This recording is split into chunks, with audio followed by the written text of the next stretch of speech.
Hello everybody. In this lecture we're going to be discussing some of the counter-arguments against the cosmological argument for God's existence.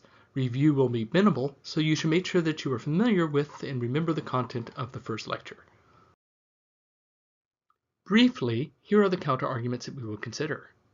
First, problems with cosmological premises themselves. Second, the problem of self-contradiction or being self-defeating. Third, the problem that an infinite regress might not be irrational. And finally, what might be the most devastating problem, the argument that the argument itself doesn't prove what it sets out to prove. To remind ourselves, this is the basic structure of the cosmological argument. Premise 1. First, there is some observed cosmological fact X about the world. Premise 2 is that a rule explains the first fact. Applying this rule to the fact to be explained, though, results in another fact that needs the same kind of explanation. Next, this would be true for any explanation of that explanatory fact. These explanations would go backwards forever in an infinite regress. And next is the premise that an infinite regress is irrational or a fallacy. Then we reach the conclusions. The first conclusion is that there must be an exception to our rule in premise 2, and the final conclusion is that we call this exception God. Our first objection will be that the cosmological premises themselves are faulty. That's to say that it will address this part of the argument here. Now let us consider these premises in more detail. So let's look at the premises. For the prime mover version of the cosmological argument, we have the premises that things are in motion. Then as the second premise, we have the rule that anything that is in motion was put into motion by some previously moving thing. For the first cause argument, we notice that objects exist and exist in some particular state. Then as the second premise, we have a rule that anything that exists as it does was caused to exist in that way. The contingent necessary being argument notes again that objects exist. The second premise is the rule that objects that exist came into being from the existence of other contingent objects. All of these premises might seem perfectly reasonable at first, and the first set are. So let's set aside those. Now these premises here might all sound okay at first. When we notice that things move, we can normally trace that movement back to some other moving thing. And movement, of course, is just one type of cause. For any effect or event, it sure seems as if we can find a previous cause. Likewise for existent things and contingent beings. But our intuitions about science are wrong more often than they are right, and that seems to be the case here.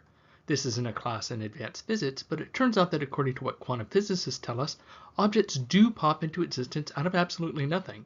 They come from absolutely empty space.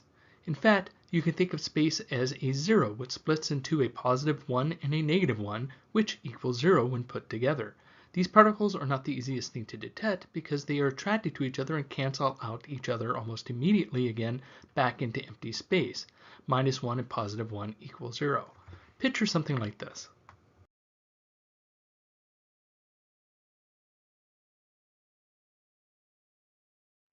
But these particles are not mere speculation. They exist. They play an important theoretical role in physics and help explain things like vacuum energy and the expansion of the universe.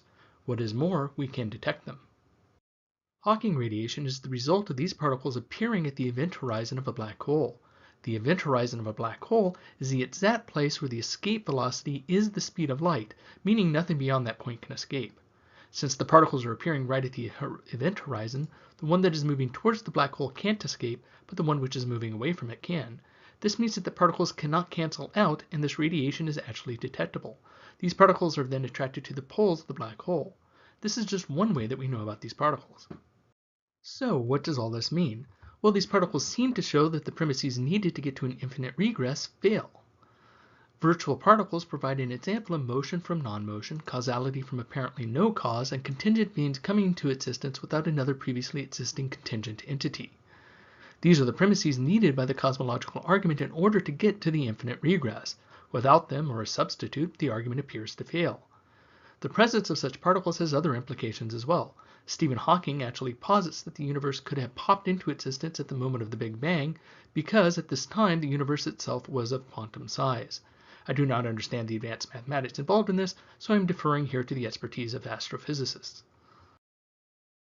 The second objection is often seen as a death knell for the cosmological argument. Once again, remember the structure of the argument. So let's suppose that we are talking about the prime mover version of the argument, though it works the same with all of them. The prime mover argument has as its premises that things are in motion and that anything that moves was put into motion by something else. It is this premise that we are especially interested in, combined with the conclusion.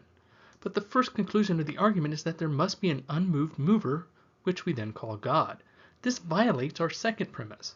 I made this conflict more clear when I presented the structure of the argument, which basically says that there must be an exception to the rule we use as a premise, but when people give this argument, they often miss the presence of and necessity of this step.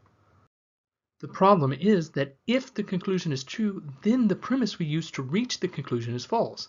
And if the premise we use to reach the conclusion is false, then we do not have a reason to believe that the conclusion is true. This is what we mean when we say that the argument is self-defeating.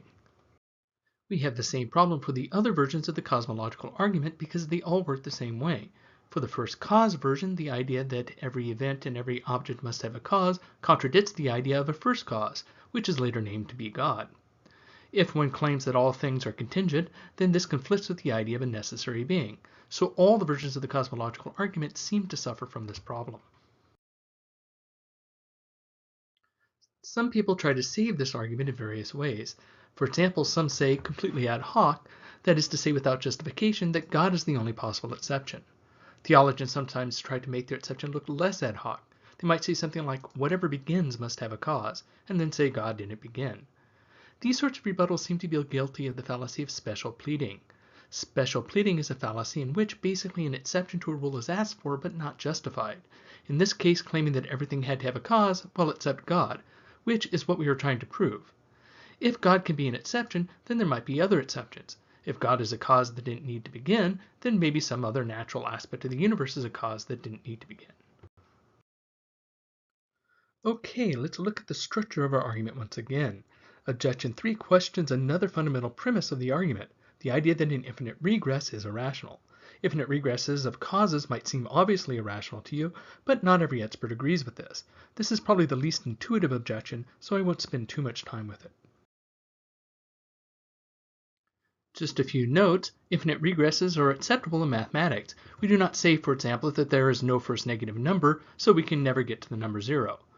Of course, this is not the same thing as a regress of causes, but the point is that infinites often do not work the way that we think they do. Infinity isn't really a number and doesn't work as one. Here's the thought experiment. We seem to have absolutely no difficulty imagining an infinite progression of cause or motion. For example, imagine somebody sitting in absolutely empty space. There's nothing but him and a ball which he throws. The escape velocity for the small amount of mass of the thrower's body is very small, so even a child's throw means that the ball will continue to move forward forever, infinitely.